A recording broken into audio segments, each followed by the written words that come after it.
প্রেম সে কহ রাধে রাধে। তাহলে এখানে বলা হয়েছে আত্মতায়ী কাকে বলে।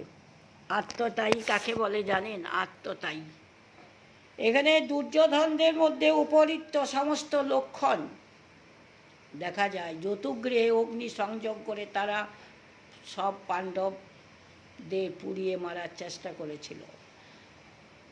ভীমসেনের খাদ্যে বিষ মিশিয়েছিলেন, অস্ত্র নিয়ে মারতে চেয়েছিলেন, ছলপূর্বক জুয়া খেলে পাণ্ডবদের হারিয়ে দিয়েছিলেন। পাণ্ডবদের সমস্ত ধন সম্পত্তি হরণ করেছিল ছলনার দ্বারা। অন্যায়ভাবে দ্রৌপদীকে সবাই এনে তার ঘোর অপমান করেছিলেন এবং জয়দ্রথ তাকে হরণ করে নিয়ে গিয়েছিল। এই অবস্থায় অর্জুন এ কথা কি করে বললেন যে আত্মতায়ীদের বধ করলে আমাদের পাপ হবে?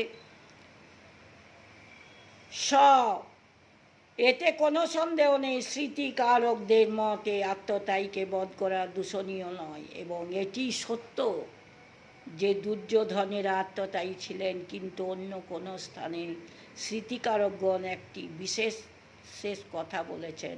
স এব পাপিষ্ঠতম য কুজ্জাত কুলনাশনম, যে নিজের কুল নাশ করে সে সর্বাধিক পাপী।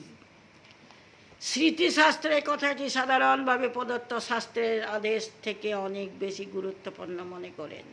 অর্জুন বলেছেন ধৃতরাষ্ট্রের পুত্ররা আত্মতায়ী হলেও তারা আমাদের আত্মীয়, তাই তাদের বধ করলে আমাদের পাপ হবে, কোনোভাবেই লাভ হবে না। এই অবস্থায় আমি এদের বধ করতে চাই না। এই অধ্যায়ের শেষে পর্যন্ত অর্জুন এই কথাটি বিস্তারিতভাবে বর্ণনা করেছেন।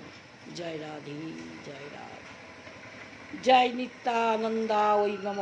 জয় ভগবত বাসুদেবায় কৃষ্ণায় দৈবকী নন্দনায় চ অশেষ ক্লেশ নাশায় গোবিন্দায়।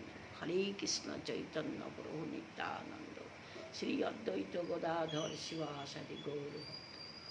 জয় রাধে, জয় রাধে, জয় রাধে।